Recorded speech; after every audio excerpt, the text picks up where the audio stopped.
হোটেলে বসে রুটি দিয়ে আলু ভাজা খাচ্ছিলাম, সাথে এক কাপ চা। এটাই আমার প্রতিদিনের দুপুরের খাবার। আমার সাথে বসা লোকটা মুরগির মাংস দিয়ে ভাত খাচ্ছিল খুব আয়েশ করে। শেষবার কবে আমি মুরগির মাংস আর ভাত খেয়েছি আমার মনেই নেই। লোকটার প্লেটে থাকা মুরগির বড় লেগ পিসটা দেখে মনে মনে ভাবছিলাম, এই মাসে টিউশনির টাকাটা পেলে একদিন আমিও মুরগির মাংস আর ভাত খাবো। নুন আনতে পান্তা ফুরোয় এমন পরিবারের সন্তান আমি। ছোটবেলা থেকে প্রতিদিন অভাবের সাথে লড়াই করে বড় হয়েছি। বাবা অনেক আগেই মারা গেছেন। এখন আমাকে টিউশন করিয়ে নিজের লেখাপড়ার খরচের পাশাপাশি আমার পরিবারের খরচও চালাতে হয়। কলকাতা শহরে 3 বেলা খাওয়া থাকার খরচটা অনেক, তাই আমি সারাদিনে মোটে দুবারই খাই।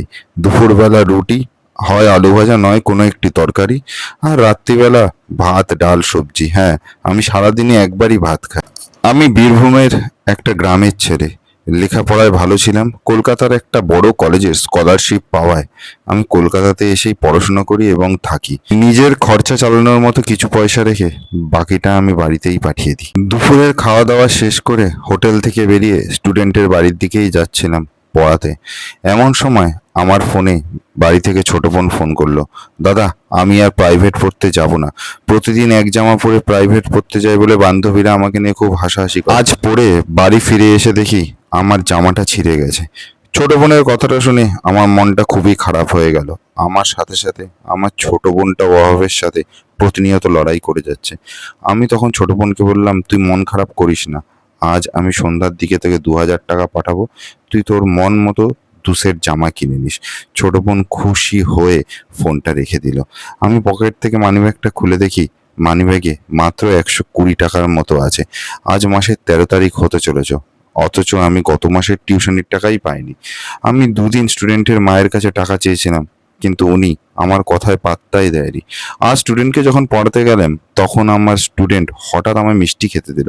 আমি মিষ্টিটা হাতে নিয়ে ছাত্রের দিকে তাকিয়ে বললাম, কি ব্যাপার, মিষ্টি কি উপলক্ষে? তখন আমার ছাত্র বলল, স্যার, আমার বাবা নতুন ফ্ল্যাট কিনেছে 80 লাখ টাকা দিয়ে, সেই উপলক্ষেই মিষ্টি খাওয়ানো। ছাত্রের মুখ থেকে কথাটা শুনে আমি মনে মনে ভাবতে লাগলাম, আজ হয়তো কাকিমার কাছে টাকাটা চাইলে টাকাটা পেতে পারি। ছাত্রকে পড়ানোর পর যখন ছাত্রের মার কাছে আমি টাকাটা চাইলাম, তখন উনি কিছুটা বিরক্তির চোখে আমার দিকে তাকালো। তারপর আমায় বলল, এই মাসে আমি তোমায় টাকা দিতে পারবো না, সামনের মাসে দিয়ে দেবো। 2 মাসের মাইনে একসাথে দিয়ে দেবো।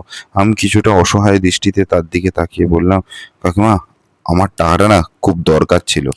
আজ যদি দিয়ে দিতে পারতেন তাহলে খুবই উপকার হতো।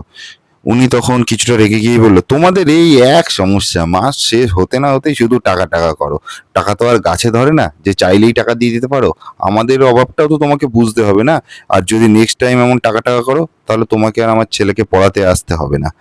আমি আর কিছু না বলে মাথা নিচু করে ওদের বাড়ি থেকে বের হয়ে আসলাম। নিজেরা 80 লাখ টাকা দিয়ে ফ্ল্যাট কিনতে পারে, অথচ আমার মাইনে 3,000 টাকা আমাকে দিতে পারে না। তখনই তাদের যত রাজ্যের অভাব এসে জড়ো হয়। এসব কথা চিন্তা করতে করতেই মেসে পৌঁছে গেলাম। মেসে এসে এক বন্ধুর কাছে 2,000 টাকা ধার চাইলে সে বলল যে তার কাছে কোনো টাকা নেই, থাকলে অবশ্যই আমায় দিত। কিছুক্ষণ পর আমি শুনলাম ফোনেও ওর গার্লফ্রেন্ডকে বলছে যে আজ চলো রেস্টুরেন্ট থেকে খেয়ে আসি। সন্ধ্যার পর মেসের পাশের চায়ের দোকানেই চা খেতে গেলাম। আমার পকেটে থাকা ফোনটা সমানে বেজে যাচ্ছে, কিন্তু আমি রিসিভ করছি না, কারণ আমি জানি ওটা কার ফোন। তখন দোকানদার বলল, কি হলো, ফোনটা রিসিভ করছো না কেন? আমি মনমরা হয়ে বলবো, রিসিভ করে করবোটা কি? যে ফোনটা করছে তার কথার উত্তর দেওয়ার মতো কথা খুঁজে পাচ্ছি না বলেই আমি ফোনটা রিসিভ করছি না। দোকানদার একটু অবাক হয়ে বলল, কেন, কি হয়েছে?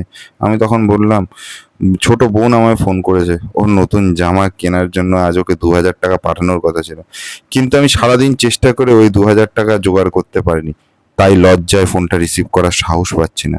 আমার কথা শুনে দোকানদার আমাকে 2,500 টাকা হাতে ধরিয়ে দিল।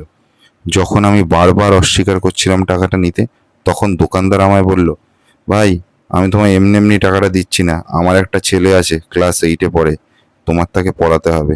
মাস শেষে আমি তোমাকে 2,500 টাকা করেই দেব, এর থেকে বেশি দেওয়ার ক্ষমতা আমার নেই। এই টাকাটা আমি তোমাকে 1 মাসের অগ্রিম হিসাবেই দিলাম। টাকাটা পেয়ে আমার চোখে জল চলে এসেছিল।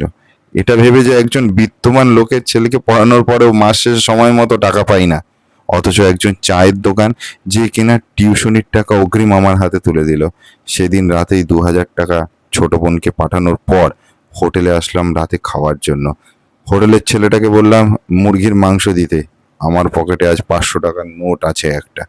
পরক্ষণেই মনে হলো 500 টাকাটা না হয় পকেটেই থাকুক, পরে অন্য কাজে খরচ করব। আপাতত সবজি আর ডাল দিয়েই ভাত খেয়ে ফেলি। সামনের মাসে যখন টিউশনির টাকাটা পাবো একসাথে, তখন না হয় মুরগির মাংস আর ভাত খাওয়া যাবে জমিয়ে।